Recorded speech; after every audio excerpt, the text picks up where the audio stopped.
Tupac made a comment saying, "A coward dies 1,000 deaths. A soldier dies but once." Where I'm going with this? Well, the predecessor got charged with 34 counts and still talking his mess. Now, I remember Biden had a video about the fallen soldiers and what the predecessor said by calling them suckers and losers. Now, here's the thing I don't understand about the predecessor. How could you talk about somebody that you don't know and what they've been through? In fact, if I remember correctly, your grandfather, who was or actually your great grandfather over in Germany, who didn't serve in the military, got kicked out. And then also, I remember too that you told your son, if you join the military, you'll be kicked out of the will. Now, the question that should have been asked: why are you gonna kick your own son out the will? That if you want to join the military, is it because you're afraid that your son will be a better person than you, or there is something or deep insecurity? Now, the men and women who serve in the armed forces, they've made great sacrifices. Some missed the child's first words, their first step, maybe in their graduation. And I remember when my father passed away back in 2020, and I got his certificate. It has your signature on it. Now, that is an oxymoron because the men and women who serve were honorable. Your name is dishonorable. So, back in my brother's video, we had a discussion or a family debate whether to hang the certificate up with the predecessor's name on it, or have Biden's signature on it, because a man of dishonor whose name's on it should not be a convicted felon's signature on there.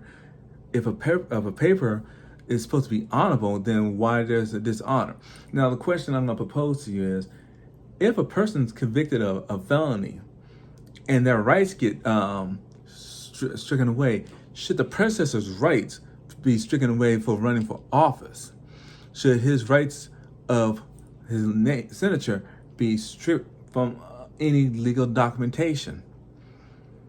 Now, as I go back and I think about all the times that my father was talking about honor, I said the predecessor's name long before he ran for office, and that was a unique treat. My father did not like his name. In fact, my father, if he was alive today, he would not want the predecessor's signature on his document. My father would probably have wanted no signature than his signature.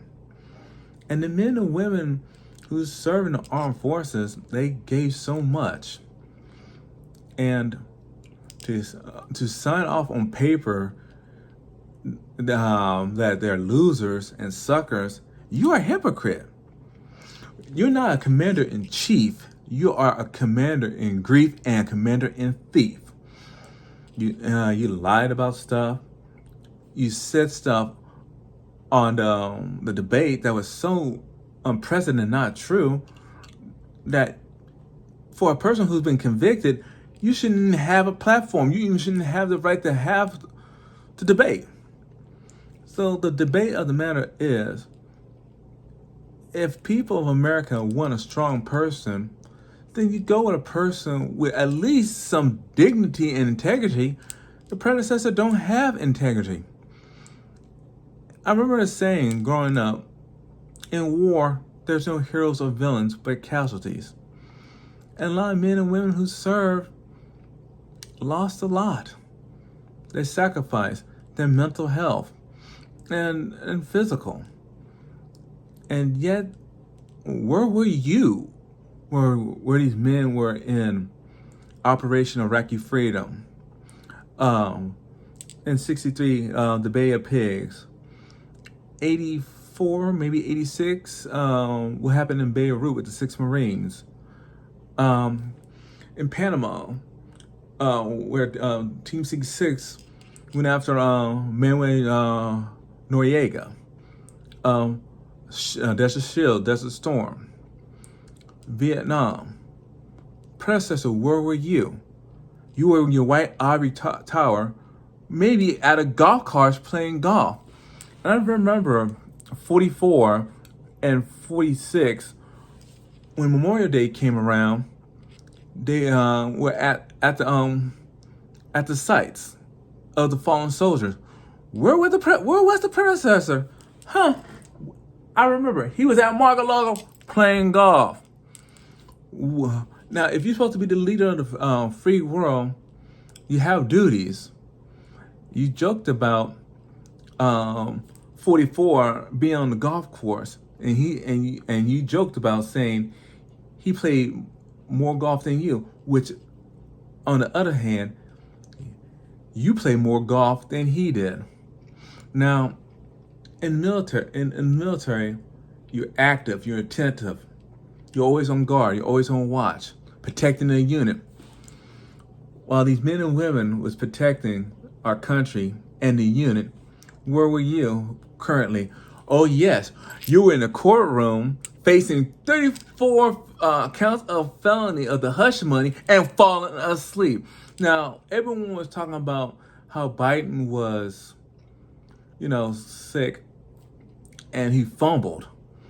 No one talked about the predecessor falling asleep and not being attentive in his own hearing. Now, back to the military.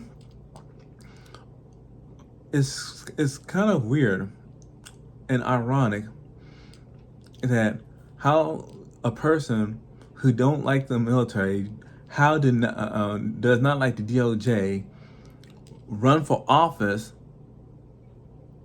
and you're in command and responsible for these men and women under your administration. And that is a total disgrace and dishonor. To the men and women who served and gave a lot, salute, hoorah, and oorah. Army, Navy, Air Force, Marines, Coast Guard, salute to you. And to the predecessor, who has 34 counts, who's the biggest loser? You are. And on that note, God bless. And for the predecessor, next time when you open your mouth, think before you speak. But then again, when you're a narcissist, you don't think. You don't have no empathy or sympathy or compassion. You're all about yourself.